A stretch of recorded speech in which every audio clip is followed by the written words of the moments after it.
briefing. I now give the floor to Our Excellency Ms. Joyce Msuya, Assistant Secretary General for Humanitarian Affairs and Deputy Emergency Relief Coordinator.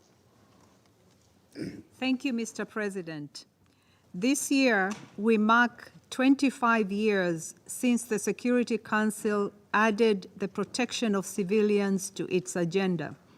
We also mark the 75th anniversary of the Geneva Conventions of 1949, a cornerstone of international humanitarian law aimed at protecting victims of armed conflict.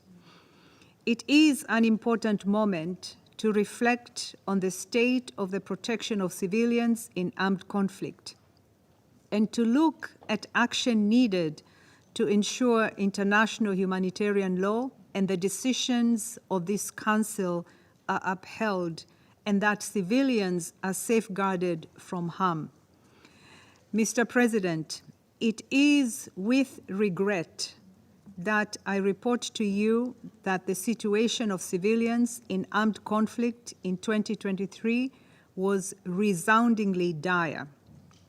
It was a year in which we saw the horrors of the 7 October attack by Hamas and other Palestinian armed groups on Israel, and the intense Israeli military response in Gaza that resulted in death, destruction, and suffering at a pace and scale unprecedented in the recent past. About 75% of Gaza's population has been forcibly displaced. A man-made famine is looming. Thousands of children have been killed and injured in what UNICEF colleagues have called a war on children. An estimated 130 people remain hostage with ongoing concerns for their humane treatment. In April 2023, we saw the eruption of similarly brutal conflict in Sudan, in which tens of thousands of civilians have been killed and injured. Millions of people have been displaced, acute food insecurity has soared, and there have been reports of horrific attacks and inhumane treatment. Conflicts continued to have a grave and lasting impact on civilians in many other places, including the Democratic Republic of Congo, Myanmar, Nigeria, the Sahel, Somalia, Syria, and Ukraine. In total, the United Nations alone recorded more than 33,000 civilian deaths in armed conflict last year, a staggering number, particularly given that the actual figures are likely higher, and a horrific 72% increase compared with the previous year. The use of explosive weapons in populated areas had devastating impacts on civilians across numerous conflicts. In Sudan and Ukraine, for instance, United Nations sources indicate that the use of explosive weapons in populated areas was the leading cause of civilian casualties.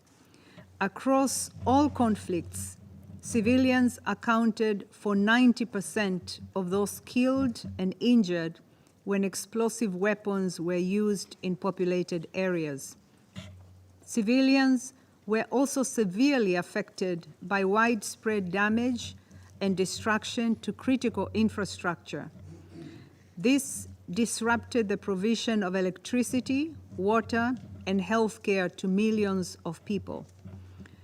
Across 21 conflicts, more than 2,300 incidents of violence and other forms of interference against medical workers, facilities, equipment, transport, and patients were recorded. Forced displacement also remained a defining feature of armed conflicts. By mid-year, a record-breaking 110 million people globally were in a situation of displacement due to conflict, persecution, violence, and human rights violations or abuses. 60% were internally displaced. And conflict was the major driver of staggeringly high levels of hunger. Across 19 conflict-affected countries or territories, 117 million people experienced crisis levels of acute food insecurity or higher. In the middle of this, the efforts of the humanitarian community to support and provide for the needs of civilians was severely compromised by widespread constraints on access. Besides active hostilities and logistical challenges, chief among these were the parties' bureaucratic impediments and unconscionable number of attacks harming humanitarian workers. In 14 conflicts in 2023, not counting the occupied Palestinian territory, 91 humanitarian workers were tragically killed, 120 wounded, and 53 abducted. In Gaza alone, UNRWA lost 142 staff members in the violence between October and December. UNDP and WHO lost a staff member each. I want to take this opportunity to extend my sincere condolences to the families and loved ones of all civilians, including humanitarian workers, killed in conflict this year. Mr. President, the harm and suffering caused to civilians in 2023 signals an alarming lack of compliance with international humanitarian law and international human rights law. It also indicates that the Council's protection of civilians resolutions of the last 25 years remain largely unheeded. We must redouble efforts to strengthen compliance by parties to conflict with these obligations. This includes third states taking responsibility for ensuring respect for the rules of war.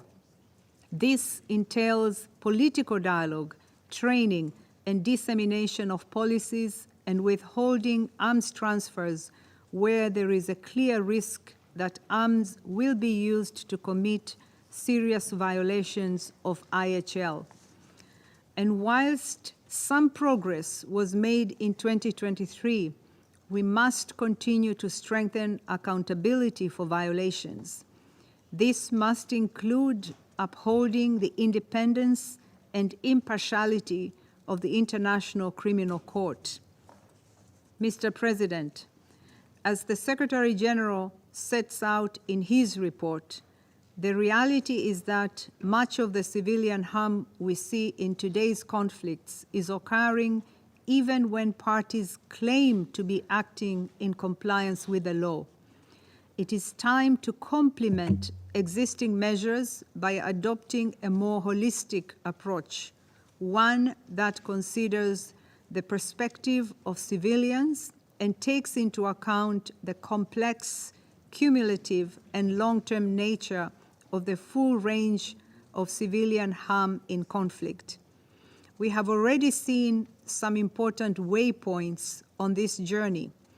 The political declaration on explosive weapons in populated areas and the 2015 Safe Schools Declaration are both good examples of ways that states can commit to the greater protection of civilians in armed conflict, complementing their compliance with international humanitarian law. We urge all states to endorse these instruments and implement them in full.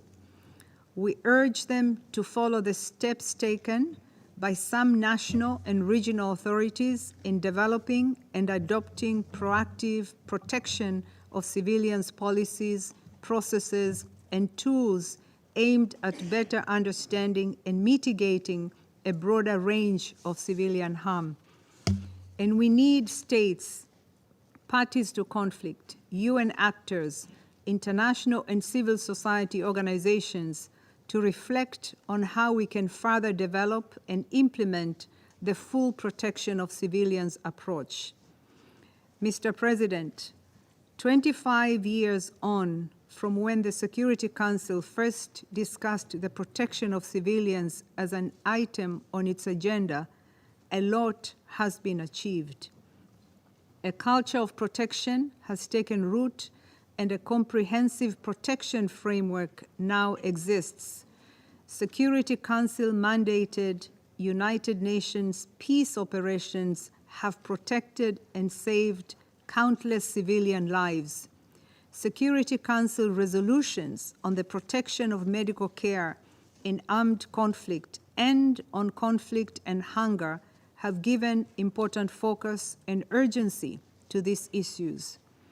Yet, in too many conflicts, civilians continue to suffer unacceptable harm. The Security Council and member states must demand and ensure compliance with international humanitarian law, international human rights law, and the Council's resolutions.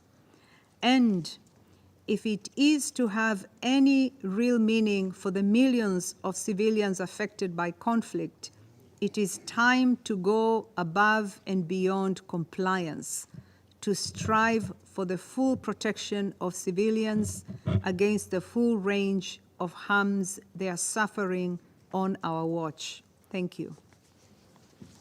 I thank Her Excellency Ms. Joyce Msuya, Assistant Secretary General for Humanitarian Affairs and Deputy Emergency Relief Coordinator, for our important briefing. I now give the floor to